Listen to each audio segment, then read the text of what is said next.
We are live. We are live.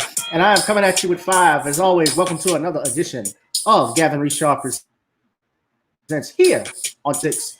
Whoever you are, wherever you are, I hope you are blessed and doing safe. We have a special guest and friend joining us again for Random Topic Thursdays is our brother Shawn James, our author extraordinaire, author of the book The Man Crisis, as well as the John Haynes series. He's also written his new book that is out now that you can get called Eternal Night, just in time for Halloween. So you guys be sure to check that out. Subscribe to his channel, Shawn James. And you also donate to, I have posted, is Cash App is cash.app/Shawn S. James. Shawn, thank you for joining us again, man. Thank you for having me. Oh, it's a pleasure as always. We got some people that are just tuning in, checking out the YouTube page, and that's it for the intro music right there. And I'm glad we're doing this. I just realized this, man, that I scheduled this actually on the day of the 2020 presidential debates. We have no interest in watching it. Well, I have no interest in watching a clown show myself. It's just going to be an absolute circus, and that's why I'm here. Right. I think it's going to be, I've seen people that say they just want to watch it just so that they want something to laugh at because it is going to be funny. I think it's going to be the same thing that we saw a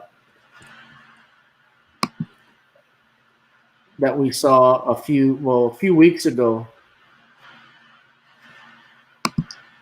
And it's really sad that we're seeing that because this is supposed to be the leader of the country, and he's supposed to be representing the country's best image. And we're getting two individuals who are showing us how really bad debaters they are, because a good debater is supposed to be able to talk about the argument, and they're not supposed to get emotional or personal. They're supposed to present their vision for where they want to take the country. And if these two guys are representing the vision, the direction of the country, it's a sad, sad place. Yes, it seems like we're in that times though, Shawn, right now, because it's choosing basically, do you want ass soup or a sandwich made of shit? That's the saddest thing. It's like and the sad part is there are far more qualified people we could have picked, but the American people, sadly, they go for flash instead of substance. Most definitely, and I'm actually just going to put this up here. This is actually live. Just if we could look at it just for a minute, just so everybody probably will want to comment on it. More than 40,000 Americans are in the hospital tonight with COVID, including record numbers here in Tennessee. It's going to be funny. You last shared a stage, 16,000 Americans have died from COVID. So please be specific. How would you lead the country during this next stage of the coronavirus crisis? So, as you know, 2.2 million people modeled out were expected to die. We closed up the greatest economy in the world in order to fight this horrible disease that came from China. It's a worldwide pandemic. It's all over the world. You see the spikes in Europe, but in many other places right now. If you notice, the mortality rate is down 85%. The excess mortality rate is way down and much lower than almost any other country. And we're fighting it, and we're fighting it hard. There is a spike. There was a spike in Florida. He likes to hear himself talk. It's now gone. There was a very big spike in Texas. It's now gone. There was a very big spike in Arizona. It's now gone. And there are some spikes and surges in other places. They will soon be gone. We have a vaccine that's coming. It's ready. It's going to be announced within weeks. And it's going to be delivered. We have Operation Warp Speed, which is the military is going to distribute the vaccine. I can tell you from personal experience that I got better, and I will tell you that I had something that a vaccine? A therapeutic. I guess they would call it. Some people would say it. But I was in for a short period of time, and I got better very fast, or I wouldn't be here tonight. And now they say I'm immune. Whether it's 4 months or a lifetime, nobody's been able to say that, but I'm immune. More and more people are getting better. I honestly think he's. I know I'm waiting for Biden to talk. worldwide problem. But I've been But I think he's congratulated gonna by the heads of win by a many countries on what landslide. we've been able to do. If you take a look at what we've done I have in a terms feeling. of goggles and masks and gowns and everything else, and in particular ventilators, we're now making ventilators all over the world, thousands and thousands a month, distributing them all over the world. It will go away, and as I say, we're rounding the turn, we're rounding the corner. It's going away. Okay, former Vice President Biden, to you, how would you lead the country out of this crisis? You have 2 minutes uninterrupted. 220,000 Americans dead. You hear nothing else I say tonight. Hear this. Anyone who's responsible. They don't mention the recovery rate though, too, Shawn. In fact, not saying I take no responsibility initially. Anyone who's responsible for that many deaths should not remain as President of the United States of America. We're in a situation where there are 1,000 deaths a day now, 1,000 deaths a day. And there are over 70,000 new cases per day. Compared to what's going on in Europe, as the New England Medical Journal said, That he's wearing a wire. That's a lie right there. Yeah. Which part was a lie? Another 200,000. Where are the fact checkers? Between now and the end of the year. Yeah. We just wore these masks. President's own No, I'm saying what part was he lying about? About Europe being in a better place when Europe is in the middle of a second wave. And still has Yeah. no That's where he lied. comprehensive plan. And no fact checkers are checking. No. Everybody is into emotions about these elections. Yeah. Not to mention also, Fauci has said himself, wearing a mask doesn't protect you. Yeah, because the virus is a smaller micron than the mask. School safe and give them the wherewithal, the financial resources. Wait, what's the last thing you said? You broke up. The virus is smaller than it's a smaller micron than the mask you're wearing, so the virus can get through the mask. Right. You basically have to wear like a biohazard suit. Yeah. I will take care of this. I will end this. I will make sure we have a plan. President Trump, I'd like to follow up with you and your comments. You talked about taking a therapeutic. I assume you're referencing Regeneron. You also said a vaccine will be coming within weeks. Yes. Is that a guarantee? Vaccines usually take a year or more. Yeah. It's a good chance. There are 2 companies, I think, within a matter of weeks, and it will be distributed very Can quickly. you tell us which companies? Johnson & Johnson is doing very well. Moderna is doing very well. Pfizer is doing very well. And we have numerous others. Then we also have others that we're working on very closely with other countries, in particular Europe. Let me follow up with you because this is new information. Europe's not a country, You have but said okay, the Mr. vaccine is coming President. soon within weeks now. Your own officials say it could take well into 2021 at the earliest for enough Americans to get vaccinated. And even then, they say the country will be wearing masks and distancing into 2022. Is your timeline realistic?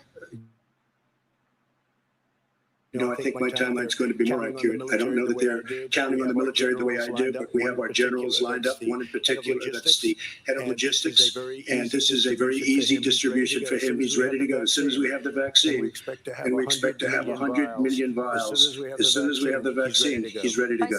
Vice President Biden, your reaction, and just 40% of Americans say they would definitely agree to take a coronavirus vaccine if it was approved by the government. What steps would you Not take me. to give Americans confidence Not in yet. a vaccine if it were approved? Make sure it's totally transparent. Have the scientists will see it, know it, look at it, go through all the processes. And by the way, We're not going to spend too much time on it, Shawn, because I know you weren't going to watch it. But told you that, don't worry, we're going to end this by the summer. We're about to go into a dark winter, and he has no clear plan, and there's no prospect that there's going to be a vaccine available for the majority of the American people before the middle of next year. President Trump, your reaction, he says you have no We're going to plan. have a dark winter at all. We're opening up our Chuck, give me, Shawn, just give me 2 minutes. Hold on. Right. Which we didn't at the beginning. When I closed and banned China from coming in heavily infected, and then ultimately Europe.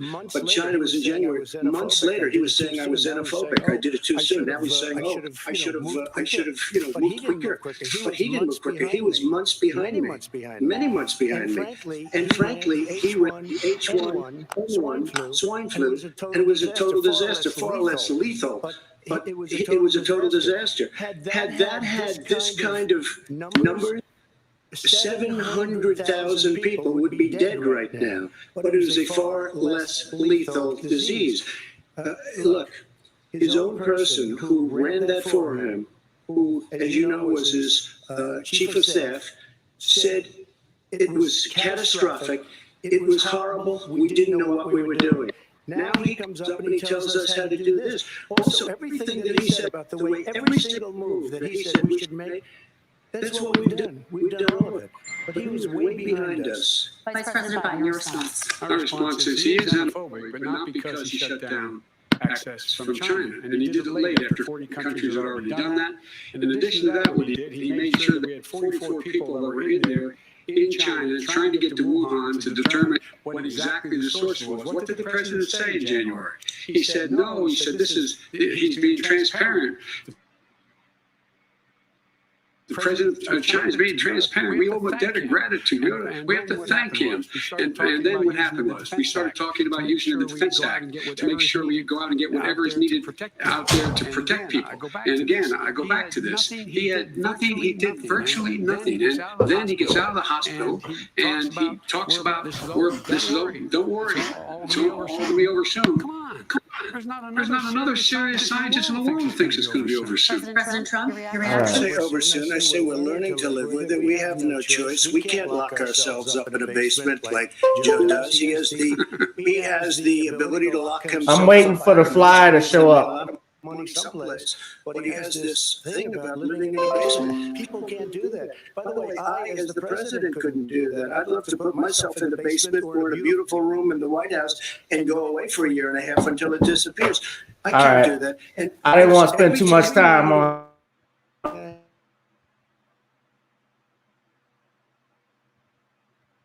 So yeah, and I'd meet a lot of families, including Gold Star families and military. Meet them. Let me pause it. You can't be keeping quiet, huh? All right. So, Shawn, just from what you thought so far from the debate. Well, it's starting out to be another clown show, so Yeah. I'm not really seeing much as related to objectivity or critical thinking, because Biden wants to blame Donald Trump for the virus. But when I look at this from a critical perspective, I can see mistakes that were made all around. And your Biden just glossed over the fact that the CDC and your WHO proposed these lockdowns, and these lockdowns, which were proposed by the CDC and the WHO and your Dr. Anthony Fauci, have been a complete failure. Moreover, they've also glossed over the fact that many of these same leftist governors made that same statement that Donald Trump made, that this would be over in 2 weeks, and then it was over in a month. And then when people started to get antsy after Gretchen Whitmer started to impose even stricter restrictions in Michigan, and we started to see these militias start to come out, then we started to see things start to roll back as related to the restrictions. That's when we started to see the complete change of behavior. But all of that Biden didn't even talk about. He just glossed over all of these details that went on. And he just went on to say, oh, it's just Donald Trump's fault. Well, when I look at the virus and how it was mishandled, I can see how there was mishandling as related to Dr. Fauci's theory of flattening the curve, which was fundamentally flawed. I can see how the WHO's lockdown theory was a complete failure. And I can also see how they're just making it look like Donald Trump is the bad guy. Meanwhile, in Europe, they're in the middle of a supposed second wave, and they followed all of the science and trusted the science, yet they are still in a second wave that is just as bad as here. But here in America, we're being told it's all Donald Trump's fault. Well, when I look at the big picture, I just cannot see Donald Trump. I just see how the scientists have failed as well, and how these scientists are not being held accountable and being given a pass, and Biden not telling us what he would do differently. I mean, what is your vision for doing anything differently if possible? And we're seeing that from, again, your own WHO, who flip-flopped and said, oh, lockdowns don't work, and they're saying that it doesn't work. So how is that any different from Donald Trump? And they're talking about masks, but masks have been proven by your Dr. Fauci not to work because the virus is smaller than a mask. So we're not getting any sort of cohesive information from Biden. And all we're getting is it's Donald Trump's fault. But when you look at the data, you don't see how it's Donald Trump's fault at all. There was a lot of mistakes made all around. Right. There were a lot of mistakes made all around. And another thing that they're not mentioning too, and Trump is right about this, there were a lot of Democrat, especially around these these cities run by Democratic mayors and so forth. They have initiated shutdowns of those cities, also with some of the governors. Yeah, it was the Democratic mayors and governors who locked and shut down cities. That's the power given to them by the 10th Amendment. So they locked everything down. Some of them are still locking things down, and it's destroying the local economies and killing jobs. But the virus is still going on, and we're going to have an eviction crisis in a couple of months when these moratoriums end. And Joe Biden isn't even talking about that part, because if all these people become homeless, then we're going to have an explosion of COVID in a second wave that's just going to be catastrophic. But he's talking, it's all Donald Trump's fault. And I think that's what he wants to do if he gets elected. Everything is going to be Donald Trump's fault and nothing is going to be his. And that's unacceptable for anybody to even think about trying to use as an excuse for things. Let me ask you this on that note, since we're talking about excuses. Barack Obama was also campaigning for Joe Biden recently, and obviously cracking jokes on him. Have you, I know your thoughts on the former president Barack Obama, but try and talk and relay your thoughts to people about him. I'm just curious, what's the type of reaction you get from different people? Because especially what I know down here is like, if you say something negative about Obama, it's like saying something against Jesus Christ. Well, there are some people who have that deification of Barack Obama, but they see Barack Obama for the empty suit that he was. And most of those people, they became disillusioned with Barack Obama right after his administration did nothing about George Zimmerman.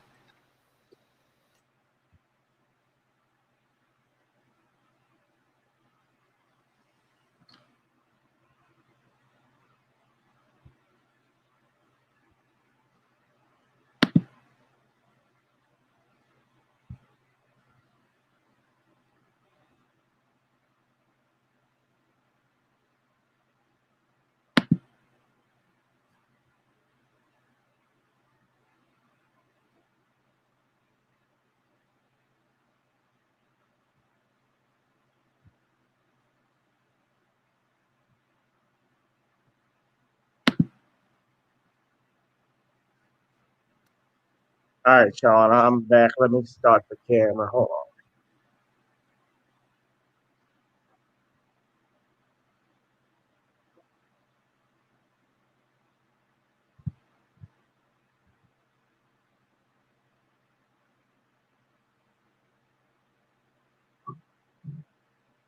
All right.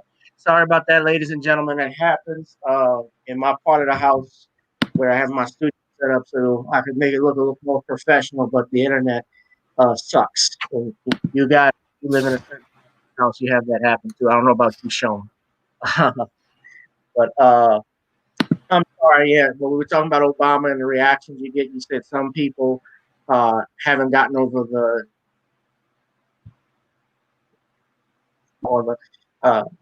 gratification we give him, but others are seeing him for what he is. Is that what you were saying? Yeah, that's what I was saying. Most people I run into, there's a handful that still deify Barack Obama, but most people I know see him for who he was. I mean, my family, we saw him for who he was even before he got elected in 2008. But most people started to see who he was in 2012 after the murder of Trayvon Martin and the fact that his Justice Department, run by Eric Holder, did nothing about George Zimmerman. So most black people started to see that he was a do-nothing president for them. And while he promised hope and change and used black people to be able to springboard himself to the presidency, he did not come back and reach back for black people. So those black people saw him for the empty suit that he was. And that's why we saw so many black people just decide to walk away from politics in 2016. Shawn, you sound like a hater. Nope. That's what they say. You's a hater. Nope. I just don't put certain black people on pedestals because the mainstream media tells me that I'm supposed to elevate this person. I mean, Barack Obama, when we look at his record, he did nothing for black people. He provided tangibles for Hispanics. He decided tangibles for the alphabet community, and he put tangibles for white women. But he only had lectures and verbal abuse for black people. And that's why I call him out, because it's his record that shows us how little he respected black people. And it's his record that shows us how little regard he had for black people. We have a couple of people. Yeah, that was Obama campaigning for Biden. And honestly, remember this too, back in 2010, or I think it was 2009, when they had the White House press conference or press dinner that they usually throw. Donald Trump was there, and I remember when Barack Obama laid into him with a lot of one-liners and jokes, especially making fun of the birther quest that Trump was talking about, which I thought was funny. But then someone, I think it was Dennis Sperlin, who made a comment where he said, one thing a man should never do is insult another powerful man's ego. And sure enough, Donald Trump runs for president in 2016, and he wins. And remember, we got a scathing pointing from Obama that if we didn't vote, it would hurt his legacy. Michelle Obama had even talked about that on her podcast and in her documentary that came out about blacks not voting. And so she basically was pointing at people for not voting. And most of the time they pointed at that finger at black men, which I get sick of, because number one, if we do some stats, black people are only 13% of the population out of 340 million, 350 million people, which is only about 43 million total. So that's hardly a majority. And while we vote in blocks and the Democrats rely on us for that block, they realize that we're either going to vote for somebody out of fear or out of history. So I take offense when they start doing that stuff. That vote shaming stuff. You got to go vote, baby. Because if you don't, you disrespect our ancestors. I'm tired of that. I'm tired of it myself. And now I say to come back to them is, okay, you want to say that black men are the problem, then why don't you go ask the 60 to 51% of white women why they voted for Donald Trump? That's why you come back at them, because they want to sit there and talk about black men not voting, but they had no reason to when they see themselves being murdered in the streets, and then your black president expressing contempt for them, and then going out here and not looking to punish these rogue police officers and these race soldiers who attacked them. So if they want to talk about black men and their vote, come back at them and ask them, why did the 51 to 60% of white women vote for Donald Trump? I mean, if you want to talk about Hillary Clinton and Donald Trump, white women should have been in Hillary Clinton's bag, but it seems like they were the group that everybody wants to overlook in the last election. And this was the group everybody should be calling out. Unfortunately, in our gynocentric America, nobody wants to call the woman to account, because they want to continue to get her approval and her attention. But this election was decided by the white woman, and the white woman is the one nobody wants to call to the carpet. Right, most definitely. But what do you think will change that? Because I see here Ross LeBlanc, I don't know if he's talking to you or me with this bullshit. Does this worldview help you to have relationships with women or not? I don't know what he means by that. I don't know if he's talking to you or me. I think he's talking about and other topics I talk about, like high value man. It's just a troll. Well, Ross is not. I know Ross. Actually, he's an attorney from some. Yeah, but I get comments like that all the time. So Yeah, the whole thing is that people don't want to look at the demographics and the statistics of the 2016 election, and they don't want to look at the white woman majority that voted for Donald Trump in large numbers, and they don't want to look at the 30% of Hispanics who voted for Donald Trump. I mean, why isn't anybody going to the Latino community and asking them about their vote? Why aren't people asking the white woman about her vote? I mean, why doesn't you come to the black man who only voted 7% for Donald Trump out of a 100% majority? 93% of black men voted for Hillary Clinton, but you want to get mad at that 7% who are frustrated and disillusioned because Barack Obama took black people for granted, and he took people for granted overall. I mean, I look at the whole Democratic Party, they take people for granted, and they don't really appreciate the people that they have in their communities that vote for them. They just think they're entitled to people's votes, and they think they're entitled because they are the so-called party of the right. And that attitude is the big problem with the Democratic Party, as I see it. They have a problem with this attitude of entitlement, and they think that because they are the so-called good guys, they are entitled to a vote, but you're not entitled to a vote. You have to present tangibles to people in exchange for their vote. And if you want to get the black vote, you have to bring tangibles to black people. you have to bring tangibles. You have to bring something of substance to black people, to all voters, if you're trying to request something. But what's interesting, Shawn, and you and I have talked about this, if you go, I've actually looked at Biden's Lift Every Voice plan. Now, while it's much more thorough and organized than the $500 billion platinum plan that Trump is running, that has proposed. And it may distinguish where certain monies can be allocated. If you read it, about 19 times minority is mentioned. There's also black and brown mentioned. And he talked about reinitiating projects that he and President Obama had during their time in the administration. Well, what exactly did we get?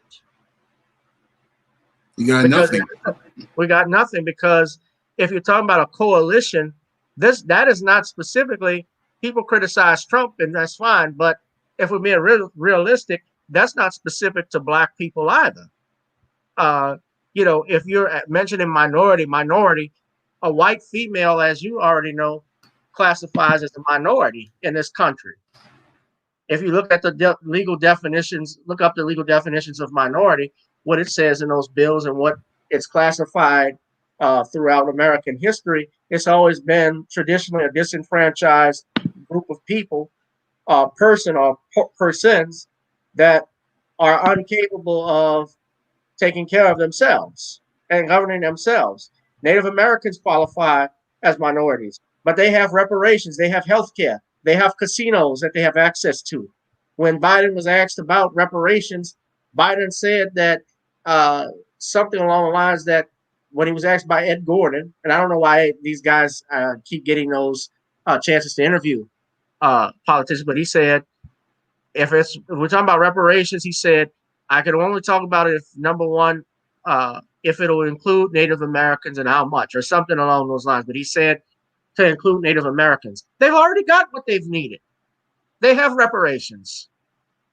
Japanese Americans, internment camps in World War II got reparations. So what is this? Why do they have to always add someone else to take away from what we're trying to get?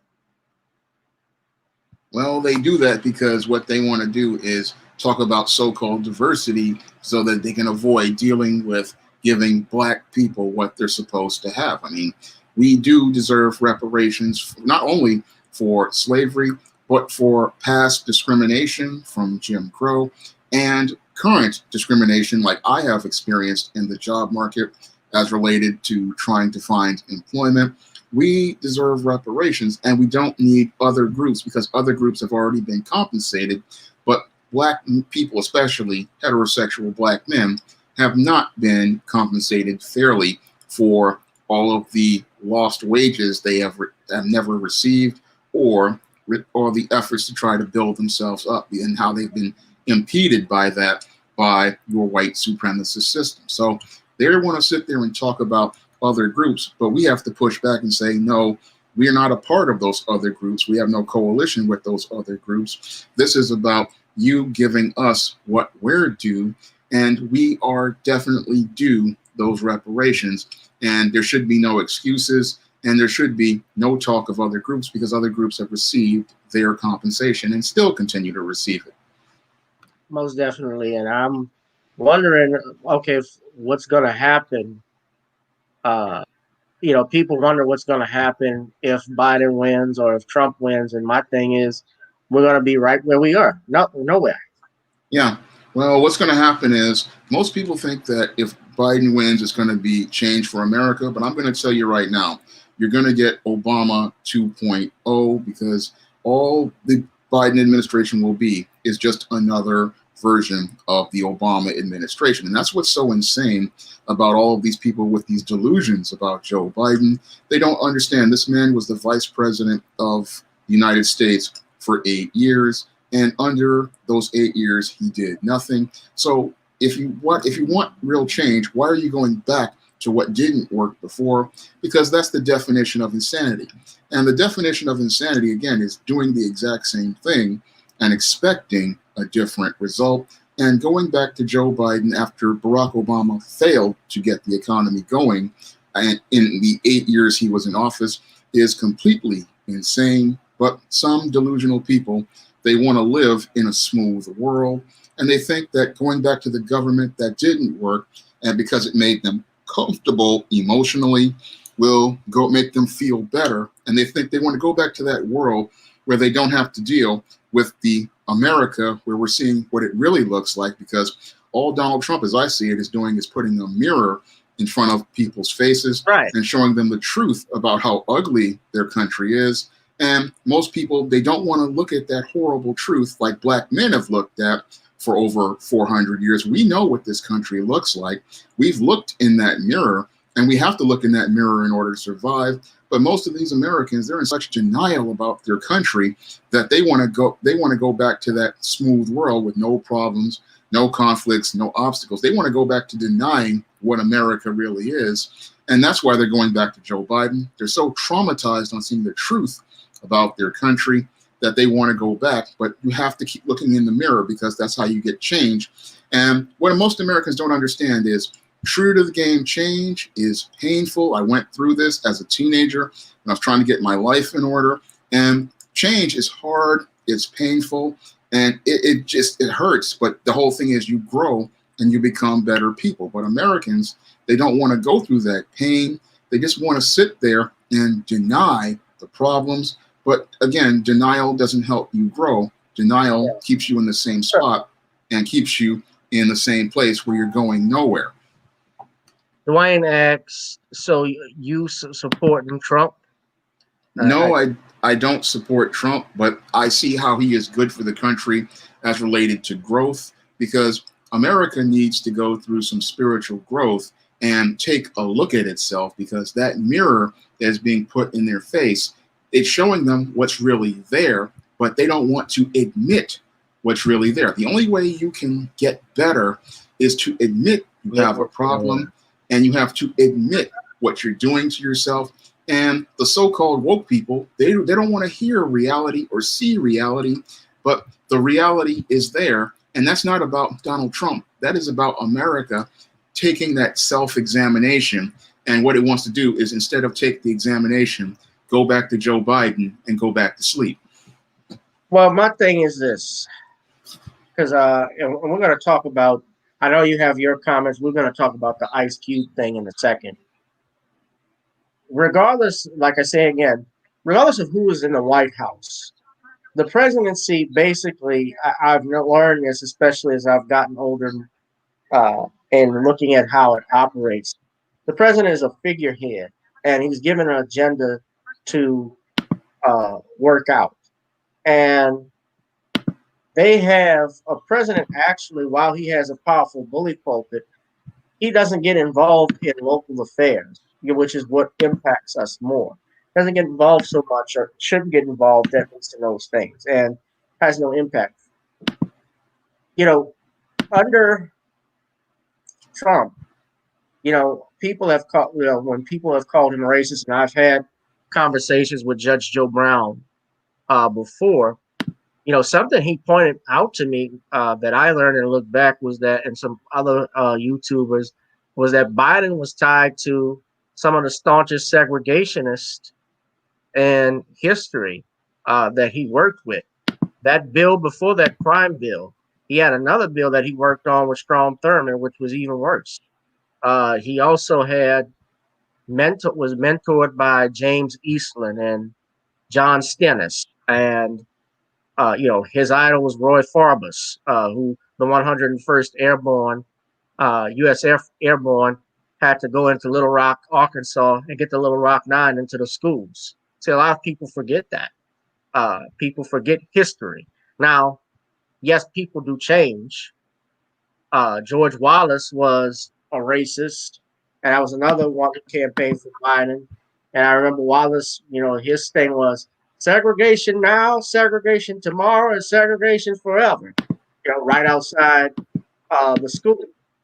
And of course, JFK actually had to call the marshals in to get him removed from blocking the school from being integrated. So we forget history often. We keep repeating it over and over again. And my thing is, we should be focusing more on group economics and building our money game up. Because I look at the other groups right now, Shawn, I don't know if you know this, but the Asian immigrants are going to surpass Black people in the next 40 years. They're actually going to outnumber us. And they have the lowest voter turnout in the country. They're out having their businesses set up in our neighborhoods. And they send their money back to their countries to help their countrymen, to help their children, their cousins and so forth. And they come over here. And I think even in the 1920s and 30s, when we had Black Wall Street, that was probably one of the last times, and I'm not saying segregation was a great thing, but it made us work together and force group economics. So Trump is forcing Black people, I think, more and more to wake up, because I think we were asleep in the last few years, especially with President Obama, because if we tried to ask for something, you got criticized for it. Well, he's not going to do it. He ain't going to do that. Now, when we ask Trump, because Trump is president, that's the bottom line. And this is going to segue into the Ice Cube thing. I saw D.L. Hughley and Don Lemon criticizing him. And I know you've been critical of him because of his history and so forth. But since he is president, that agenda was that Cube had. That wasn't just, and to be fair, that wasn't just passed to Donald Trump. That was also passed on to the Biden campaign, correct? As well. It was bipartisan. Yeah, it was. It was bipartisan, but the whole thing is Ice Cube just did not understand protocol. I mean, he was played so badly it wasn't funny, because he decided, I'm going to just go send out this proposal to these presidential candidates. But the real change starts at the local level. So I can see a lot of disingenuousness on Ice Cube's part with that proposal, because if you were really serious about change, you would start on the local level, and you would start by trying to create a plan to get tangible candidates in positions like your city council, like your mayor's office, and do things on the local level. So when I look at Ice Cube's whole, I'm just going to the president, again, president is the executive branch of the United States, and he really does not have that much power, and he doesn't really have that much power as related to policy. Now, the other thing I have an issue with Ice Cube is his timing. Now, your Ice Cube comes out with this plan about it this year, and I'm looking at him and I'm comparing him to 2016 when your black pastors were standing there with Donald Trump as related to his, it was a plan he had called the New Deal. And what happened to that New Deal? That's a critical question I want to ask black people. I mean, you had your Donald Trump out here with the black pastors in 2016. They were talking about this New Deal. 4 years later, nothing happens with that New Deal. And now all of a sudden, we've got this platinum plan and we've got this controversy with Ice Cube. So people aren't really looking at the pattern as related to your Donald Trump's behavior. And they're also not looking at the pattern as related to the black community. I mean, you're still looking for the president to create a policy for you. And instead of you looking to do this on the grassroots, at the grassroots level, by taking local offices where you can have more economic power and you can see how your tax dollars are spent on a local level. But okay, can you hear me, Shawn? Yeah, I can hear you. Okay, but I gotta flip that around though, because I hear what you're saying, but the thing is this too. Donald Trump, at the end of the day, he's still president of the United States. So even if I don't like him, and it's not about whether you like him or not, you still can do business with him. I mean, Lyndon Baines Johnson was known to say the N-word all the time and say nigger, nigger, nigger, and called Martin Luther King and Malcolm X that. He's made comments about, I'll have these niggas voting for Democratic parties for the next 200 years or something like along those lines. But Lyndon Johnson became president after JFK's assassination, says, I know a lot of people think that I'm going to do such and such because I'm part of this party, but I'm going to surprise all of you because I'm the president of all America. And he gave black people tangibles. Dr. King still met with him. Charles Evers, they still met with JFK, Lyndon Baines Johnson. And the same thing, even I looked at the 1980s, when Ronald Reagan was running for re-election, Muhammad Ali even endorsed him and went to the White House. And I wouldn't dare call Muhammad Ali and Uncle Tom or sellout because Ronald Reagan was a big racist. It's documented. There just was audio tape released where he said, he described the UN delegates. He's on the phone. He was California governor at the time with Richard Nixon. He said, it was something else seeing those monkeys out there on the floor. Looked like they were uncomfortable wearing shoes. So, but he also signed Dr. King's holiday into law. He gave funding to HBCUs. So at the end of the day, you still have to talk to them, right? Yeah, you can talk to them, but the whole thing is that it's what they're talking about and what you're getting done. And the whole thing is, a lot of times when I'm looking at these guys like Ice Cube and these black pastors, they are being used primarily for a photo op or they're being used for publicity, but it's not really bringing anything substantive to black people. I mean, this whole thing, I look at it in the timing, and it's like, just like the timing in 2016 when Donald Trump came out here with the black pastors talking about this New Deal.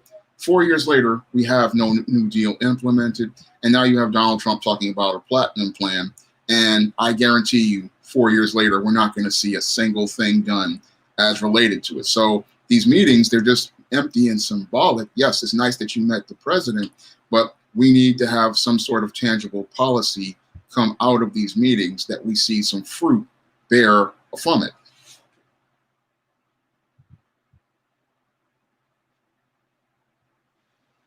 Well, okay. Well, all I could say, this is what I'll say. Farside said it's 12 African Americans are 12% of the U.S. population. Well, some polls say 13. But, okay, but then who is qualified, Shawn, to speak? Because you have, and I'm going to play the clip that D.L. Hughley said. Now, I know of D.L. Hughley from, as a comedian. He's paid his dues as a comedian, but I've seen him lately and he's Facebook friends with mine. But I've seen him lately, and it always looks like he plays to the Democratic Party. Uh, and he said a lot of slick shit in the past about some people that a lot of people didn't like Michael Jackson and so forth, and Bill Cosby. But I want to play this clip because he talked about how DL talked about exactly that he was not qualified, meaning Ice Cube, to speak on these issues.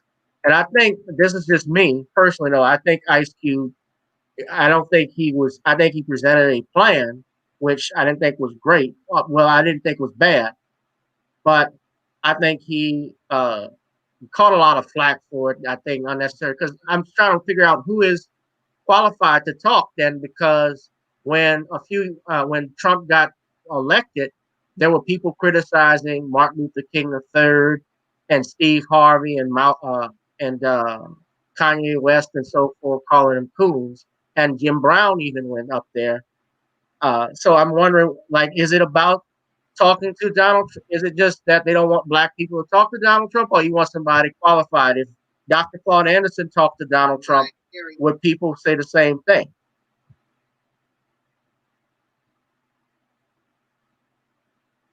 Oh, you can add on.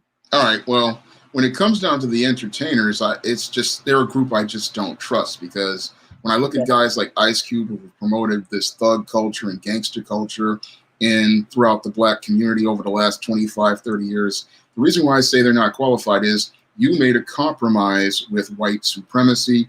You took these dollars from Hollywood and you sold the black community up the river while you made money at our expense. So why would I want to believe you as somebody who wants to bring tangible change to the black community when you were one of the architects who helped tear it down? And when I look at guys like Ice Cube, I just don't trust them because of their past history by again ushering in the gangster rap culture with NWA and promoting the drug culture with movies like Friday. This guy who just tore down so many black lives wants to come in and talk about rebuilding the black community, and it just comes across as really contradictory. And I just don't trust this guy as somebody I would see as qualified. Now, with Dr. Claude Anderson, I could get behind him because he has a record as related to economics. He has the educational background that qualifies him.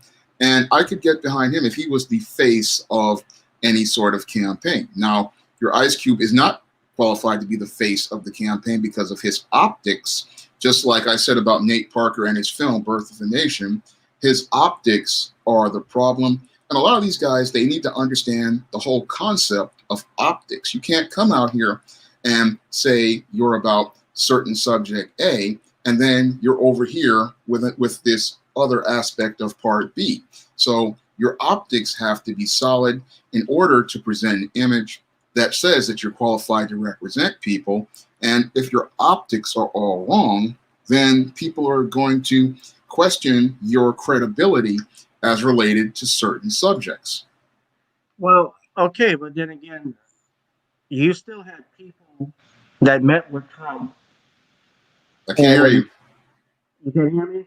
No. Okay, hold on.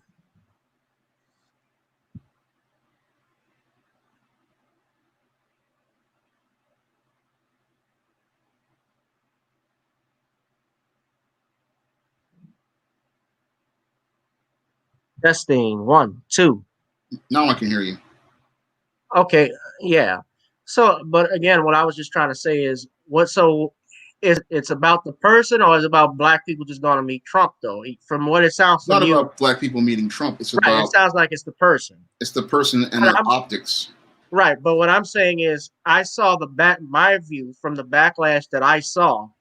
It was mostly about, just listen to I'm gonna play DL Hughley's comments, but it was more about more about him meeting Trump, because I've seen the HBCU presidents meet with Trump when he signed the executive orders to increase funding, and people labeled them sellouts. I saw, of course, other celebrities, and I know I have my issues with celebrities too. There are some who are righteous. There's some who are not. I don't think Charles Barkley is righteous.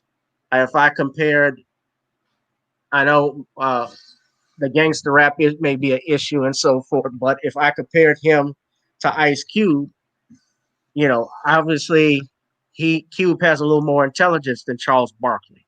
But let me just play this clip, and I want your thoughts, Bo, because I want to know what you think though about those others who criticize him, like Don Lemon calling the ADOS movement bots and DL Hughley making these comments. So I don't know if you've seen this before. I have not seen it. It's a fantasy to believe that you can get this administration to do anything. Can you hear? No, I don't hear it. I can't hear it. After black person, Okay, hold on. Stop. Let me stop it. Person ruin themselves. Okay. Let's see. Mariah Carey fantasy. How about now? It's a fantasy to believe that you can get this administration to do anything. Can't hear it. You have to put it further or higher. Huh. All right, hold on. Let me try this. Let me stop the screen. Let me see if I can.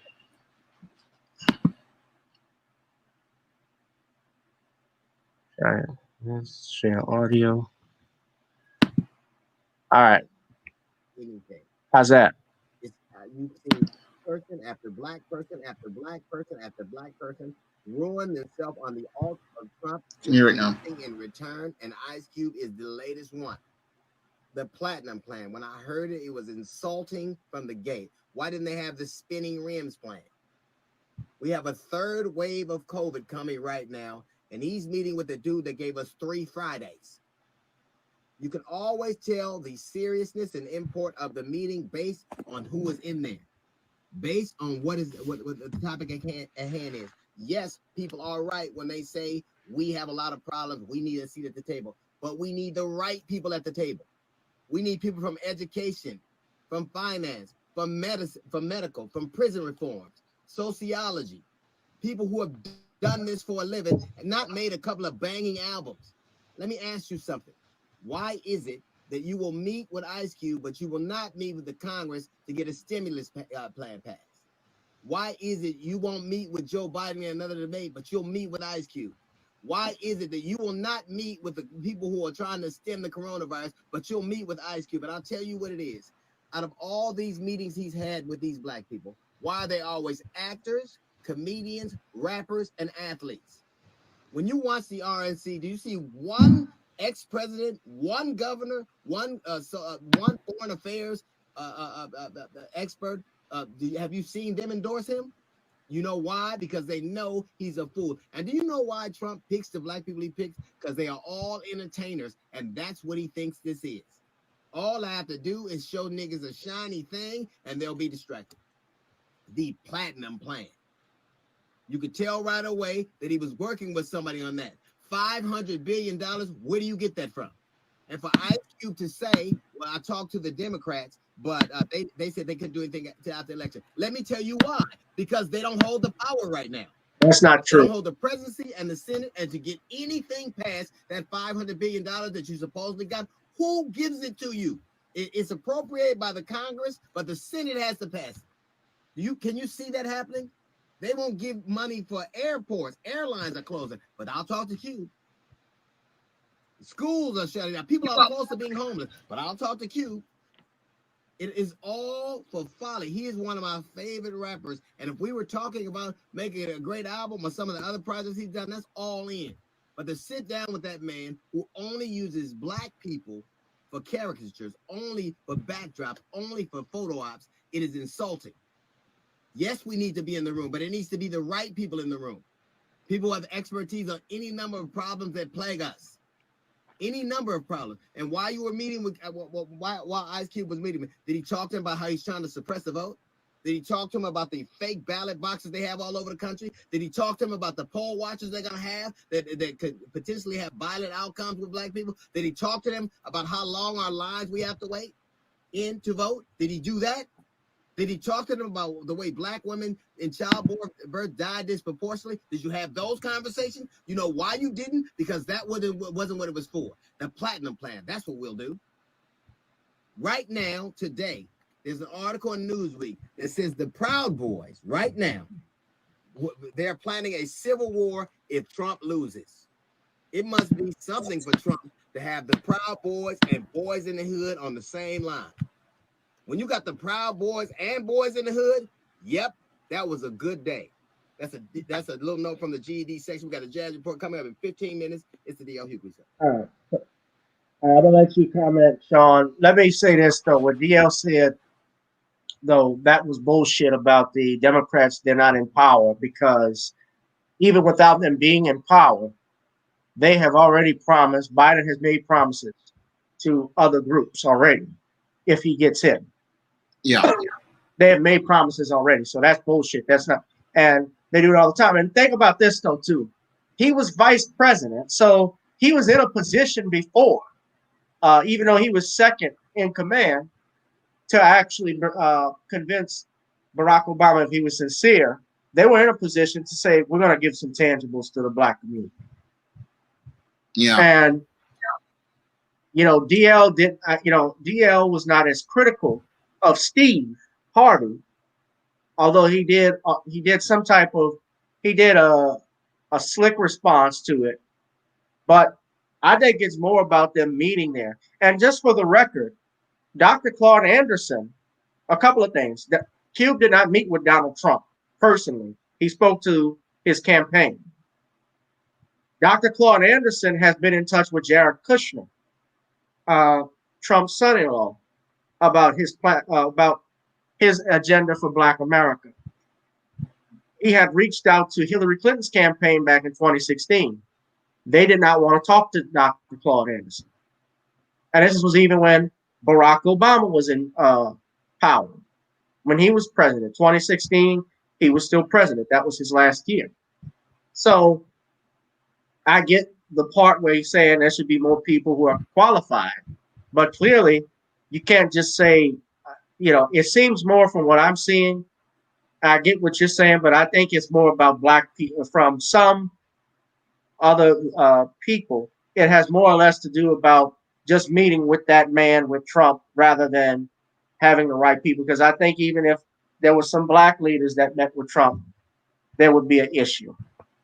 Well, I think if some of these people have an issue about just Donald Trump, but this is the man who was elected to be the president, and meeting the president is I think is what, if you get invited, you're going to go and meet with him. But the whole thing is that we have a problem with the optics, as I see it, with the Ice Cube in and of himself. It's just, he should have let the other guys lead and then pull back and not let his face be anywhere near any of the stuff. I mean, you have to know when to pull back so that the optics look good. Now, I know people are getting their emotions about Donald Trump, and we have a lot of people who are still upset about Donald Trump.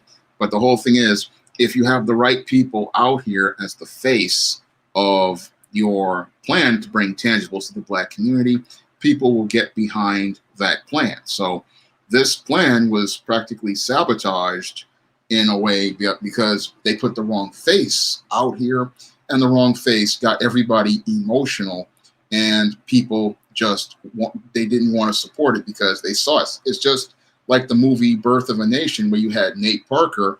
Yes, he was a great filmmaker, but because he was married to a white woman and he had other incidents where he was tried for the alleged rape of a white woman, this was something that the old Black media, legacy media, went out here and used to smear Nate Parker and destroy his movie and his career, because he didn't understand about the whole concept of optics. So optics is something Black people need to think about. Now, your D.L. Hughley was exaggerating at some points, but I will agree with him on one point. You need the right people to represent you, because that's all about selling your plan to the public. And that was what torpedoed this Ice Cube. Is he didn't understand about optics, and he didn't understand that in order to sell your plan, you need to have the right people selling your plan so that people can take that plan seriously. And in addition, you really need to start focusing again on the local level, because the president is not the guy you need to be focused on, because that makes it look like you're only doing this every 4 years when the president comes out. But this is something that needs to be done on the grassroots local level, And it needs to be about coming after those local offices where these resources are allocated. And Well, he has. I mean, I got to interrupt. how I got many to guys? interrupt. Well, I just want to make this point. He claims that before that, he has reached out to the governor of California You got to about. go for the city councilmen. You got to go for those aldermen. You got to go for the lowest level. Take the low before you take the high. The whole thing is you can't go for the high. You got to go for the low. And you got to go try to take those seats of the low. And that's how you get things done. You have to create candidates. And the whole thing is your agenda is your blueprint. That's what you first start out with. Then you start creating qualified candidates to represent that agenda. And then you send those, then you elect those candidates, and then those candidates bring the tangibles back to you. So everybody's they're approaching it all wrong. They're trying to do this. Oh, we're going to go to the president, but you don't go to the president. You don't go to the governor. No, you build up and create candidates, because this is a marathon process. This is a process that's going to take years. And people in the Black community, we're always used to things being fast. We're always used to things being instant. But working towards building a political base is something that is done very slowly, and it's done something very in the shadows. And Black people don't understand about the subtleties of a political situation. That's a phrase I put in many of my books, like Temptation of John Haynes. And you have to go and be very quiet about things, and you cannot be out in the open. I mean, this is something, again, it's a slow burn process. And when I look at many of these Black people out here, like these pastors and guys like they're trying to go fast and they're trying to make it flashy. But in order to have substance, it's a slow burn process. Yeah, well, it is a process, but I would say too, on the flip side, Sean, any Black person that met with Donald Trump, people will always there's somebody's gonna find fault with it. Well, Even if it's somebody that's qualified, there's gonna be some people on there who say, "I can't believe you met with him. You ain't nothing but a coon." There are people like that. Well, I can't say that about the people at the HBCUs, because the people at the HBCUs, Barack Obama blew them off, and those schools were hurting. And he just, again, you have the first Black president, and he threw a middle finger up at Black schools. So how are they sellouts when they actually asked him for help? And you look at your Joe Biden, and again, he blew people off. But the whole thing is that they did go through the proper channels. The whole thing is that your HBCUs did try to go through proper channels, but they got nothing. That was a real embarrassment for Barack Obama. Yeah. Well, I just think too, I think DL, and let's be real too, there have been people that have issues with DL in the past, and others, a lot of people think, because I could say the same thing, what makes him qualified to speak? And not sticking on DL, but also Don Lemon. I think you've been critical of him at times too, but Don Lemon made the comments about ADOS, and he actually called them bots. And this was after Cube was on Chris Cuomo's show. He went off and made those comments, and Ice Cube actually tweeted to him stating that that was a bitch. I'm paraphrasing what Cube said, but we can just look it up right here. He claps back at the Hughley and Don Lemon. He actually, let's see if we can pull it up. I'm trying to actually pull up the tweet. But you guys, first and foremost, subscribe to the channel. Channel GBoo2786. We are here with Shawn James. I see Squeaky G said Ice Cube's basketball business partner is a closely associate of President Trump. That we know. Well, so what? There are a lot of people who have done business with Donald Trump. That doesn't mean make them Republicans either. I mean, you make money and people do business with someone. I mean, I can say this. Kamala Harris has ties to Donald Trump because Kamala Harris and Steve Mnuchin, she was the attorney general out in California when Mnuchin ran One West Financial, which was the mortgage company that was going after Black and brown homeowners. And she refused to prosecute him, and he ended up donating to her campaign, her senatorial campaign. So, I mean, that happens all the time. Now, I found the article that I was looking for, And I won't spend too much more time on it, but I just want everybody to see it. You've probably seen it already, because Cube was pissed with I guess the flap that he got from a lot of people. And let's see here.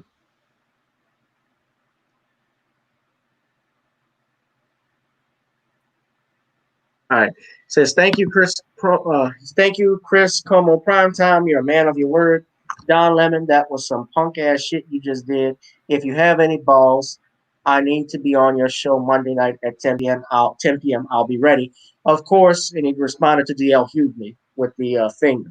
Now, of course, Don Lemonade, being who he is, he did not put Ice Cube back on his show or back on the show. He actually brought in Charlemagne, the God. And I just want to know, do you have any thoughts on Don Lemon's comments? Do you want me to play that clip? Have you seen it? You can play it because I haven't seen it. Okay. Well, let me see if I can find it. This is a brief clip. Because they can't get women now, trying to in some way pit. Can you hear? I can't hear it. Right. And all right, hold on. Let me stop it.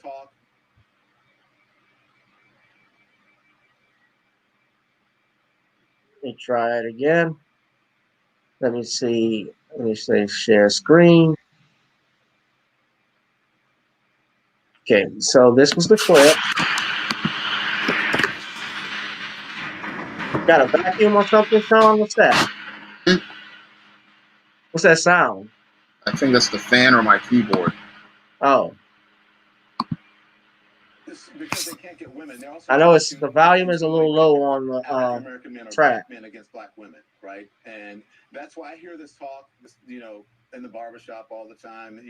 I live uptown. I hear this kind of talk all the time, especially from black men. And I think that people need to know what they're talking about, and they, more importantly, know what they're voting for. Right. Okay. All right. Go on. Sorry. I would only say I agree with everything. Obviously, I mean, you've helped me greatly in understanding my education of a lot of the racial aspects of current issues. You and a lot of other friends of color that I have, and I think it's important because a lot of times perspective is a big place of where you start in terms of when you read the same document. But when you read the contract with Black America, there's a whole panoply of different things he has in it. I don't think that. I can't say that Ice Cube has an obvious deficiency of perspective about anything. Everything that he lays out in the document is pretty solid in terms of the need. The only thing I will give him in his defense that I didn't understand until I talked to him is I don't believe that he sees himself as affiliated with the Trump campaign. No, he said that many times. He said that anybody who wants to talk to me, I'll talk to him. Biden said I'll do it after. They said they'll do it now, so I gave it to him now. Yeah, he said that, and the numerous conversations that. But that makes a lot of the criticism unfair because a lot of the critics are saying you sided with Trump. No, but you didn't hear what I just said. No, not you. I'm saying, but I'm saying he's getting hit with that a lot. That's one of the reasons I did. There's nothing wrong with that. Again, I said there is a reason why most punk ass Don Lemon don't align themselves with the Trump philosophy. Right. Obvious reasons. For obvious reasons. And I think that, listen, quite frankly, Cube, you have to recognize that. I respect him, and if he's listening or watching, that he's trying to ultimately help people. But you didn't bring him back on, Don. You do it as well, and with whom you do it. And, I just think that you have to be careful about being used, because if it was truly just about helping people, the person who tweeted it out and said, "Oh," all right, yeah, but that was the clip. It's actually 7 minutes, but I'm glad we don't have more of it. Sorry, the volume is low, but that's just the way it was. But yeah, what did you think? Well, it seems like the left has turned on Ice Cube. They were fine with him when he was out here doing his shtick for them, but now they've just turned on him. And it seems like your Don Lemon, he shouldn't really be talking because he's sold out himself. I mean, you got one attacking the other, and then they're going to talk about how one is the bad guy when both of them are bad guys, as I see it. Well, Don Lemon, just a quick note, back in 2014, he was actually voted worst newscaster worst news anchor in the country, I believe. There were talks even of him being fired, but really saved his job was the election of Donald Trump. Because if Yeah. you watch CNN, everything CNN puts on is Trump is this, Trump is that. It's like I know automatically what they're going to talk about once I turn it on CNN. If I see my parents watching it, I walk out the room because I know what they're going to be talking about.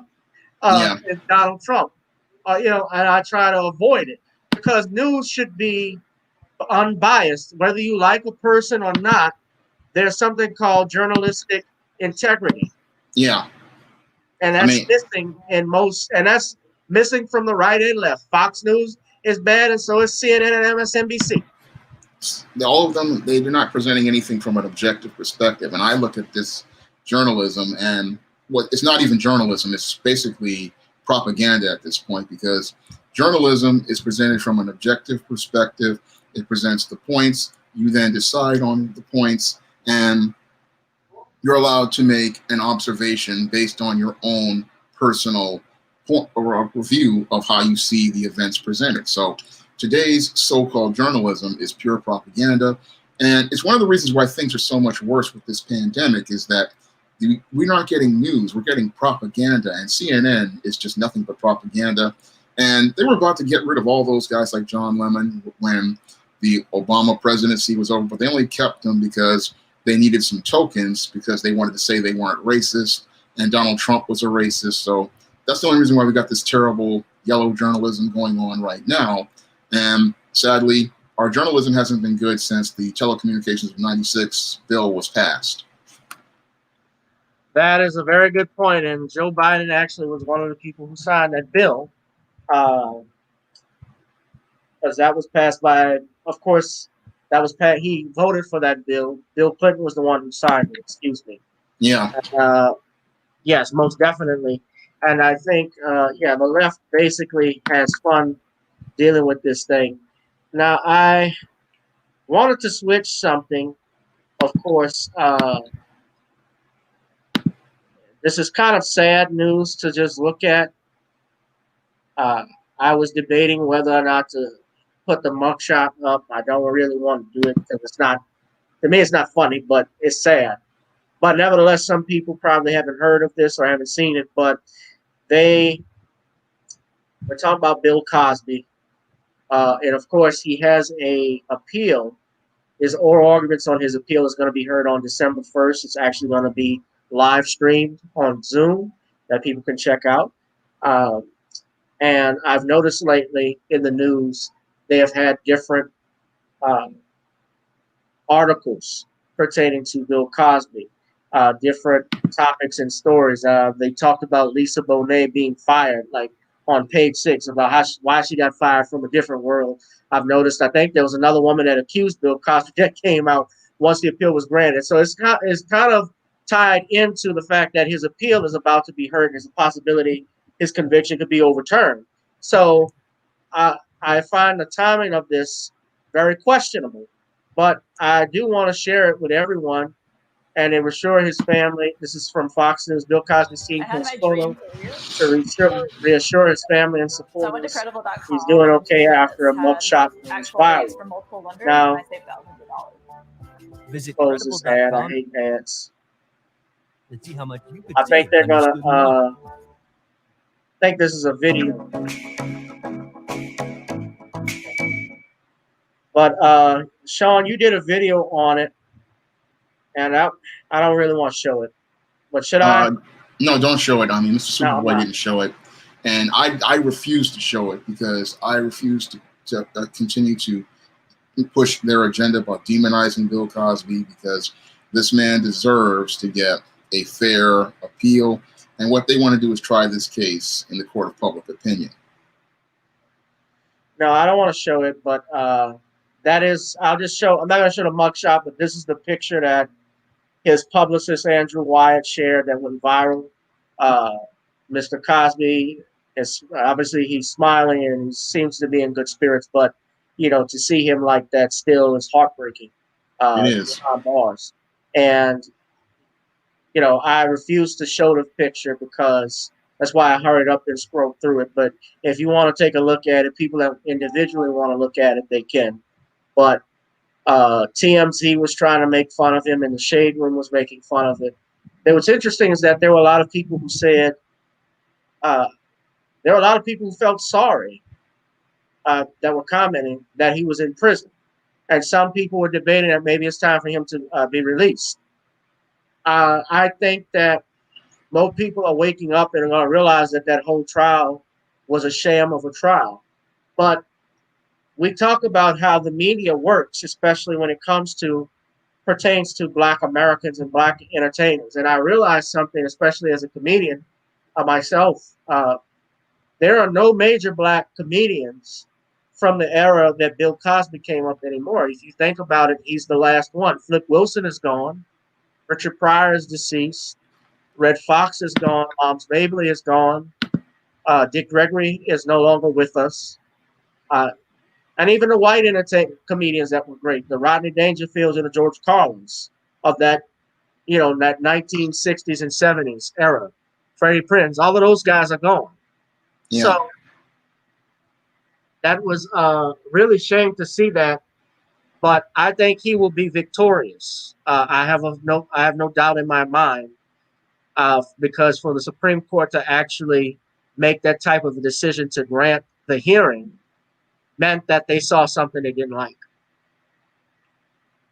And there were numerous judicial errors in that trial, so the Supreme Court has to overturn that conviction, as I see it, because that conviction was a travesty of justice. Anybody who studies law would say that conviction is a travesty of justice. I mean, if I took this to the Supreme Court with Brett Kavanaugh, he would have the same observation over that whole trial. I mean, numerous judicial errors as related to the handling of that affidavit, and numerous judicial errors as related to the prosecutor himself, who clearly showed bias and a malicious prosecution, and a judge who was clearly biased. So this whole case, it just was an awful case, poorly done, and again, poorly executed. Yeah. And the arguments of the state were completely, they were egregiously terrible. I mean, you have an assault that already a previous prosecutor declined to prosecute because he said he didn't have enough evidence. Then you have a new prosecutor who runs on the campaign of convicting someone, which again shows bias right there. This person should not even be on this case at all. And then you have a judge who was related to a wife who had domestic violence. And again, this whole case should have just never gone to trial in the first place. There was no evidence there. There was no, as I see it, assault as alleged. I mean, this looks like, again, another case of the casting couch, and it looks like it was something that was just what goes on with entertainers all the time. But the efforts that they're trying to do now is try to demonize your Bill Cosby by putting out this image, because they know that if they put this image out here, they can try to sway public opinion, because that's what they try to do with images like these mugshots, is try to demonize the image of a person like Bill Cosby. They wanted to it's to demonize Black men, because here's your leader, here's your hero. It's by Black men by proxy, but they wanted to demonize Bill Cosby, and then they wanted to demonize Black men by proxy, to say that we're these black brutes, we're criminals, when that we're bad guys. But this seems to have backfired on the media when they tried to present this image of Bill Cosby as this brute. People don't see Bill Cosby as a brute. Many people now are looking back at that case and the legal precedent it set, not only for Black men, but all men, and saying this was a complete travesty of justice as related to men's rights, because it set a legal precedent that took us into this era of trust and believe. And this era of trust and believe has just become a complete disaster legally, not only for Black men, but now white men are now feeling this because they cannot go about freely. And this whole trust and believe is taking us and turning it into it's like the days of Jim Crow, where a man can't even go outside for an allegation from one of these Karens, can possibly have him put in jail. Well, and you see, there's a lot of misinformation too, because you see these idiots here saying the reason Harvey Weinstein and Bill Cosby are each old while they're in prison is because it took decades for their victims to get justice. If your sympathy lies with rapists instead of survivors, ask yourself why. Well, here's the thing: whoever this person was, Bill Cosby was never, at least the Dremosis. Bill Cosby was not convicted on rape. First and foremost, if you're going to accuse somebody of rape, you got to be convicted of rape first. He's not been convicted of rape, and that's the first thing. And I see Dr. Boyce Watkins, he actually put a hashtag. Bill Cosby is in prison because white females think they can bend justice in whatever way they see fit. There was no physical evidence against this man.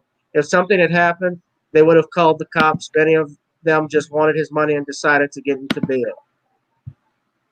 And that's probably what happened, because if there was a crime, she would have reported that immediately and wanted to take this person off the street. I mean, when I look at these cases where people were coming back 20, 25, 30 years ago, and now they're coming now, it's looking like they want to revise history and they want to try to get a payday at the expense of these celebrities. And they also want to get one last second of this 15 minutes of fame as related to this revised story, because they want to make it in their mind to be the good person, and they don't want to think about the stuff that they did, because a lot of women out here who participate on the casting couch, they're looking back at their lives and looking at all of the ratchet and irresponsible and reckless behavior they participated in, and they're looking at themselves and they want to make themselves feel good about themselves, so they want to revise the story to make themselves into victims, when in actuality, when you start to look at the facts, you start to see they had dirty hands too. Yes, they did. They did. And, many of the so-called black talking heads that are on television and radio, like D.L. Hughley, I was going to say Don Lemon, excuse me. But I know D.L. Hughley was against Bill Cosby. I know that Tom Joyner in particular, I'm going to focus on Tom Joyner. Tom Joyner is a former Omega Psi Phi, just like Bill Cosby. And anytime he had any type of event going on in Philadelphia for a Sky Show event where Tom would raise money for HBCUs, Bill Cosby was there. So Tom Joyner puts out op-ed basically saying how Cosby should have just taken a plea deal. And only Joe Torre stood up for him, because Joe Torre was actually at the courthouse and he saw what was going on. People are not there, are not going to get the whole picture. Yeah. So they're not really looking at the picture objectively. They're just looking at it from the perspective of what they're told. And oftentimes with this media, you get a very slanted picture as related to people like Bill Cosby. Now, those who knew Bill Cosby's history and knew Bill Cosby's legacy, and those who know the entertainment industry like I do, they know that there's more to this story than meets the eye. And we know that your Bill Cosby, he was just doing what people do in the entertainment business, and there was no crime whatsoever in anything that Bill Cosby did.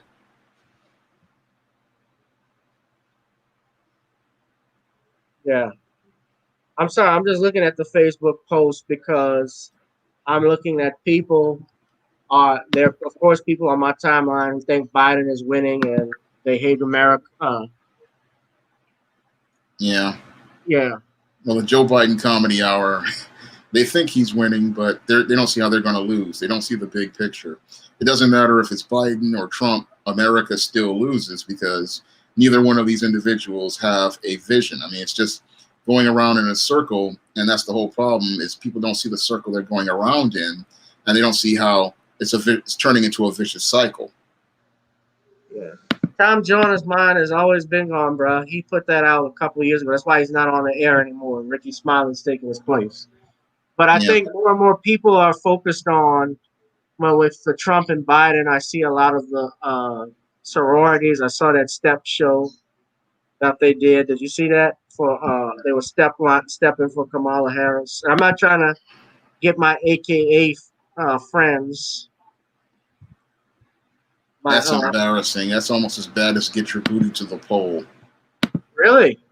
I mean, it's ridiculous. All these people dancing. It's just like Obama in 2008, and they're not thinking about getting tangibles from your candidate. It's just people clowning around, and that's just sad. That's just like black folks. They just keep being the clowns, and that's why nobody takes them seriously. Step shows, dancing. It's like, what is this candidate going to do for you?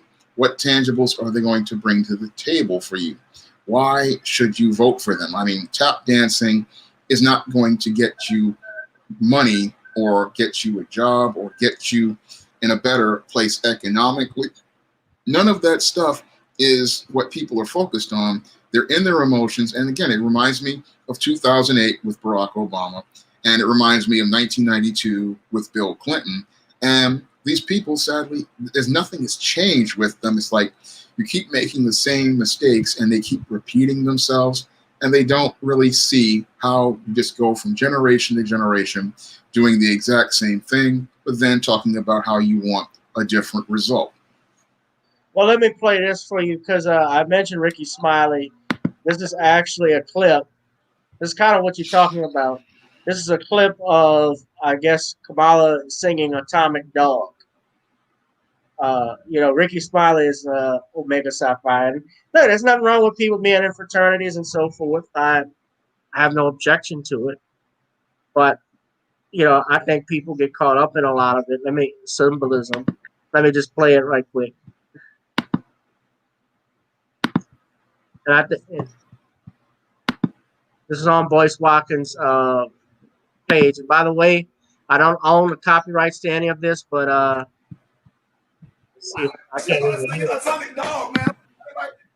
So I just interviewed Senator Kamala Harris, and she said, Atomic Dog. And then she said, wow, yo, ah! Oh yeah, she won me over with that.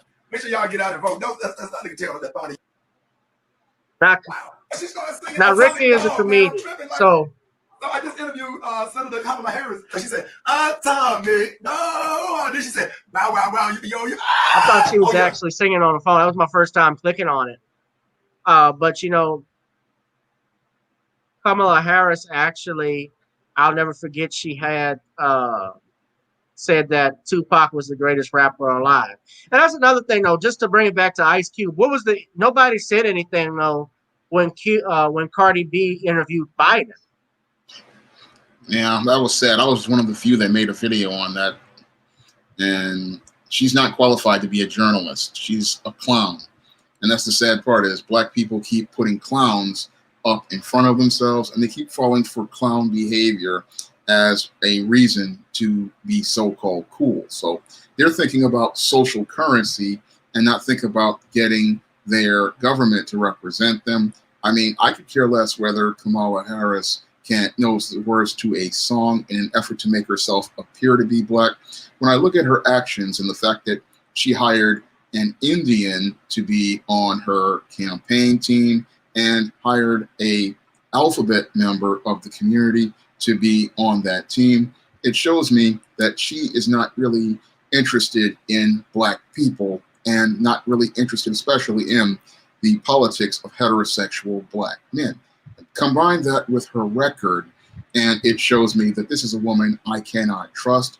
Unfortunately, you have Negroes caught up in things like the way they were with Barack Obama, caught up in the color of her skin, not looking at the content of her record and further the content of her character, which disqualifies her as a qualified candidate for vice president of the United States. I want to ask you something. What do you think? Because this is a quick, I want to do it quick because I know you've been here for a while, but I don't know if you got somewhere to be, Shawn. But I did want to ask you this because I did a video yesterday that has taken off, but it was about Jamel Hill, Black Yoda, and her comments. I don't know if you saw what that was about, but she talked about the black men just want better access to patriarchy, which makes absolutely no sense. Because if you're a man and you're a father and husband, then you are a patriarch by default. And she tweeted this out, and people clapped back. She said, "I have increasingly found that many black men just want better access to patriarchy. They don't actually want it dismantled." That's a ridiculous statement. I mean, it just shows how entrenched her mind is with white supremacy, because how can a black man want better access to patriarchy? I mean, when you look at that from a critical perspective, you see that this woman's mind is deeply entrenched in white supremacy, and her idea of a patriarch is a white man. So she Right. basically thinks that black men want access to white men.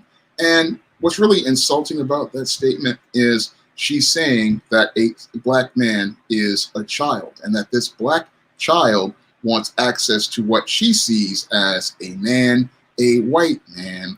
And many people should really look at her and see her as basically a slave to white supremacy. That was a mammy statement, if I ever heard one, because the so-called, in her mind, the so-called patriarch is a white man, and it shows how she has a deeply paternalistic view based from a white supremacist perspective. She does not see a black man as a man who can do for himself. She doesn't understand that we have black fathers out here who already form a patriarchy, and she devalues the idea of a black man being a father and a head of household and a steward under God's natural order. No, she doesn't want to see that kind of black man having that kind of power, because she only associates white men with that power. So this whole statement shows you how deeply entrenched white supremacy is in the mind of your Jamel Hill, and how this Jamel Hill basically is an enemy of black people. No doubt about it. This is a woman who has always, from what I remember, she's always made disparaging remarks about black men in some way, shape, or form. She liked a video or a topic basically about black men being the face of being the new white supremacist of the black community. I'm paraphrasing it, but that was the actual article that was put out, I believe, by the Root. So I'm really just disgusted by the stuff that I see from her and from others. I'm deeply disgusted myself, because that statement just shows you who she sees as a man, and she doesn't see black men as men. She sees black men through the eyes of the white supremacist, and I've talked about that on numerous videos. She sees a black man like a boy, and she's mad because a black man wants to step up to the level of manhood. And she thinks that's Rob I'm sorry, Shawn, but that's Rob Gronkowski grinding up on her at the Kentucky Derby a few years ago. Yeah. But this is another person we just need to just cut away out of our social circles and have nothing to do with. I mean, if we started cutting these people out the way we did with Halle Berry, our lives would be a lot better. These people want to go to white Zaddy, we leave them to Zaddy, and they can go deal with Zaddy, and then when something bad happens to them, we leave them to deal with the consequences of it. Most definitely. And I think that, man, it's been a good live stream, man, but I think people are, the wheel is turning. I think more and more people are waking up right now. I actually see, just the final thing about this election, something a lot of people don't know is that Trump has actually increased some of his black male voters, because there are a lot of black male voters who are not satisfied with Joe Biden, especially with the crime bill of '94. But also, they're tired of the Democratic Party and the pandering that they do to other groups. They're tired of what's been going on with them. The party has not changed. And honestly, I think that if Trump does get reelected, and I think he will, that actually will be a blow to the Democratic Party. And I think they're at a point where they need to talk to us, because I don't see a lot of, it's maybe the older and elderly that are into it, but a lot of young people, some young people are not feeling this. My age group, our age group. Yeah. Well, I'm not really feeling Joe Biden myself, because he just takes people for granted like Hillary Clinton. The party takes people for granted. And a lot of people are angry at the Democratic Party because they feel like they're holding up things like the stimulus by just being so obstinate. They just forgotten the American people. I mean, you have half the country unemployed and no plan to stimulate the economy, get these people money, get them relief, help them with their bills, help them get back on their feet. And all we're seeing is them trying to run out the clock. And I believe it's going to blow up in their face because people are just tired of being made to be number two in a country where the Constitution says we the people. The Congress is just not taking care of business, and they're not taking care of we the people. It's all about their ego. And as I've said in one video, it seems like they have an obsession with Donald Trump, and that obsession has given them tunnel vision where all they're thinking about is getting Donald Trump and not thinking about taking care of we the people. And this is why people just aren't interested in Joe Biden, because like I saw, it seems to be more about getting Donald Trump than getting the needs of we the people taken care of. Everybody seems to be in their feelings about Donald Trump. They're caught up in their obsession with this man, and they just don't see how people out here are hurting, people out here are suffering. We're about to have an eviction crisis, and they're just sitting there thinking Donald Trump is evil. Donald Trump is evil. It's like watching a guy who's just fixated like a fanatic on this one man. But the more you fixate on this one man, the stronger you make him. It's like a thing I used to say, the more you attack Trump, the stronger you make him. And it's sort of like the father with the bad boyfriend. The more you attack the boyfriend, the more the girl likes the boyfriend, and the more she wants to see the boyfriend because she's getting the attention that she wants from her attacking this guy and complaining about this guy. This is how she gets attention by proxy.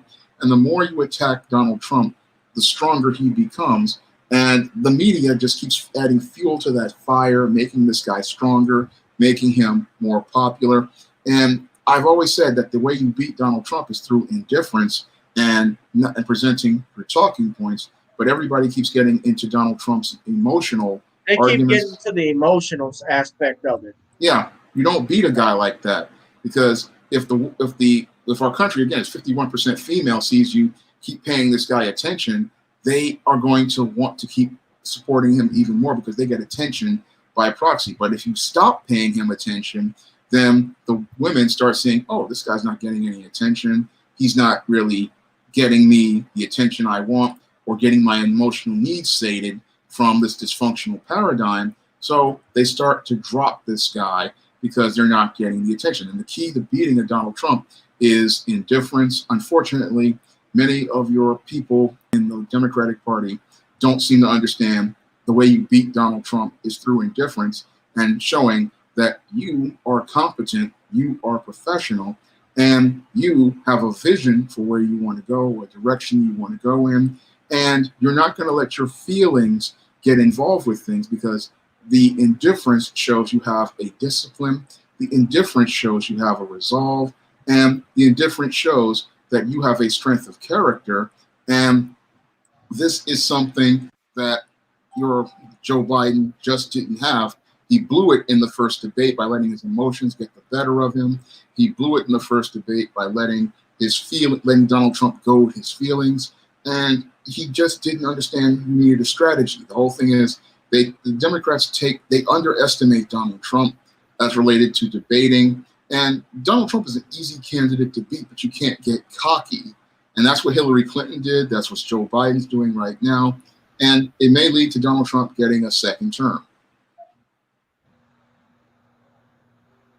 I think he's going to get a second term. And I was arguing with people in a barbershop today about it. My barber was arguing, man, people tired of this shit with Trump, man. Black Lives Matter.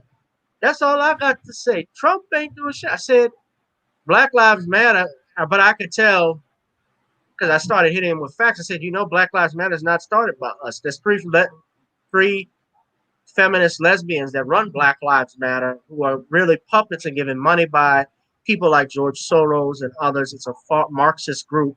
They are against black male.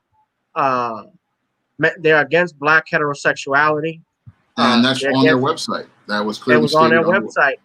But you start hitting them with facts, then he was like, "Oh man, you can't trust everything you see and all of this stuff." I'm like, "Okay, see, I'm giving you facts because you could go research it." Yep. But So I went to their website, did a whole live stream about their website. I did I too. mean, Black Lives Matter is not for Black people. I mean, that is one of the worst organizations to ever deal with Black people. I mean, these people are the ones who practically made it where Joe Biden was in the situation he's in right now politically, because their rioting is what turned people away from focusing on the whole COVID situation to focusing on these riots that went on for 90, 100 days in cities like Portland. And instead of people focusing on the virus, they started focusing on the riots and their safety. And that became the issue, because these Black Lives Matter and these Antifa types just kept terrorizing people, wreaking havoc, and they made it where people, it just switched the whole thing. It's like you're sitting there thinking, oh, this organization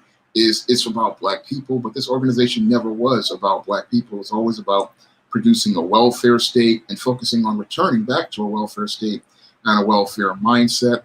And as somebody who grew up on welfare, I could tell you that everything Black Lives Matter wants to present to the Black community would turn it into a ghetto once again.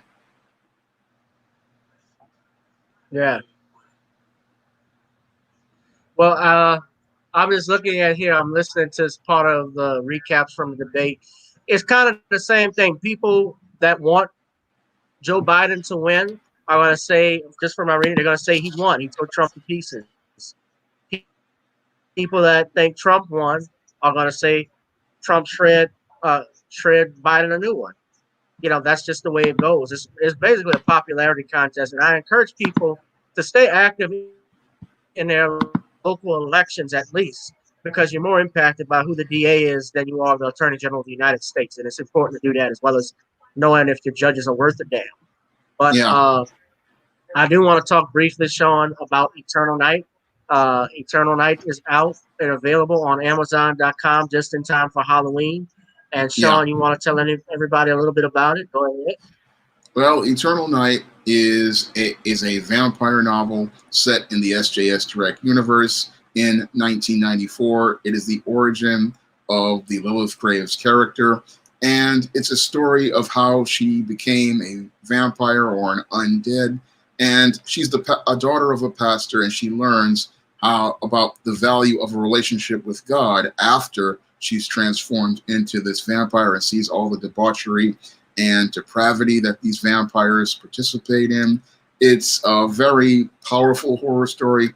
It's a commentary on having a relationship with God, and it's also a vampire story that really takes us back to the roots of what makes vampires dangerous, the fact that they're demons. So it's about those who choose to refuse the gift of eternal life by not believing in Jesus Christ and not believing that there is a God, and how they're condemned to wander in this darkness of this eternal night and be these undead creatures who are separated from Christ. So it's like a living hell on earth in this story. So Eternal Night is available in paperback right now, and you can get a copy on Kindle this Halloween. I'll put a link in the chat for everybody, so everybody can go pick up that book, which is now available in paperback. And if you order it now, you should be able to get it before Halloween.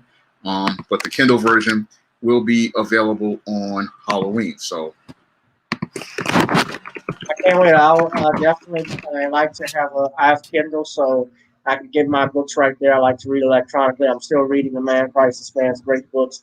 And Shawn is doing a live stream this Friday as well. And Shawn is actually, I think you said you'll eventually be moving everything to Patreon right now. Not everything. I'm going to have some content on Patreon, on YouTube, but I will take heavier, harder topics to Patreon, and people are going to have to pay to watch me talk about certain topics. Like I have one right there on there right now talking about refuting Black supremacy and the whole Black supremacy narrative, because YouTube wanted to mess with my stream where I was refuting the false narrative that's been going out here talking about black supremacy. I've heard it from members of the Passport Gang and some of these people who are a part of Comicsgate. And I wanted to refute that narrative by presenting people with evidence as related to images in media that we do not own. Things like the Holloway House books that were owned, that was a publisher owned by white people in the 1970s, and the blaxploitation movies, which were made primarily by white people in the 60s and the 70s. Yeah. The images that they want to say are about, oh, this big black man beating up on white people, but we did not own those images. We did not create those images, and we were not the architects of those images. What happened was these movie studios started losing money as related to their big budget musicals and epics and war films, and they wanted to go to the black audience to get their money and still stay afloat. So they started making these blaxploitation movies with low budgets, and that's how we got those images of the big black man taking on Mr. Big. Yeah, well, you know, it's interesting too. Since you mentioned that too, they had the latest Shaft that came out last year, and I think you did a commentary on it. You said it sucked. Yeah. I saw it. I mean, honestly, I looked at it differently. I thought it was entertaining, but Shaft was actually created by a white man. Yeah, all of them were. Yeah, Shaft was created by him, but he was also the screenwriter of all the movie French Connection, which won an Oscar. Yeah. Yeah. But yeah, man, but we got to get to owning our own studios. Look at how much it costs. Like I've talked about that before. Yeah. One. And just do it. It takes money though, unfortunately. It does, but you just have to just make those small sacrifices, and sooner or later people will start to support you as they see you making those small sacrifices to get those projects out there. I mean, when I go out here and I do a book like Eternal Night, people do come out and support it, and sometimes they will drop a donation to help me do other books. Sometimes when I come out here with books like John Haynes, The Man with Nothing to Lose, people will see that book and then they'll go out and buy other books, or they'll drop a donation on the Patreon or the Cash App, or books like ISIS, The Main Event. If you show your work and show people that you're going to put together quality work of black people, other people will come out and support you. And eventually, maybe you can move further down the line. And it's a slow process, but eventually you're going to get there. All right. Most definitely. Well, Shawn, it is a pleasure. Thank you for joining us, man. Anybody can follow Shawn on his Facebook page, Shawn James. You can also follow Shawn's Patreon. I believe it's self-entitled Shawn James as well. Shawn James, Black Freelance Writer. I think I'll put a link to it in the chat if I can. Right. Shout out to Coastal Peach. It's the sister. Welcome. Squeaky G, who is on here. Welcome. Kevin Wedderburn. He called Jamel Hill corrupted version of the She-Hulk. A downgrade. That's what I would say. Ivy Me, others, True Streets. All of y'all, shout out to y'all. We appreciate you.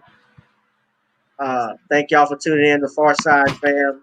Everyone else that's tuning in, I'm grateful. Hopefully, we're going to keep getting more and more people to come on this platform. More people can grow. We are looking to have, I've reached out to Dr. Short too, but Dr. Short said he probably won't be available after the election, which might be great to have. But Judge Joe Brown will definitely be able to come back, and we're going to get Reverend Kennard Childress. And, we'll go from there. But Shawn, thank you for tuning in with us. You're always welcome to come on here. You always come on here and, plugging your stuff, and I'm grateful that you're able to do that and give us your wisdom about things, because I like how you view things from an objective point. All right. Well, thank you for having me on the show. I really enjoyed being here tonight, and I hope to do it again. Oh, no doubt. Maybe next week. All right. Well, we'll see. All right. Guys, that has been it for me. Welcome to another. See you from later. And this has been another episode of Gavin Richard Presents here on channel TBoot2786. Please hit that Cash App at the bottom, Gavin Richard Esquire, or Google Pay, gavin.grich1@gmail.com. Email me there too if you'd like to see more videos or live stream topics that we'd like to do. And I also have a Patreon, GBoo2786 that you can go to. The best way to support me is also to go there. $5 a month. It doesn't take much. You guys go there. We can get premium content. We can talk hard topics, and that'll be cool. So anyway, guys, that's been it for me. I got a lot of projects too that are coming up in the near future that you guys just stay tuned and I'll plug in. But thank you again to Shawn James, and please go to Amazon and buy Eternal Night for Halloween. That's it, guys. Good night. Good night. I'll holla.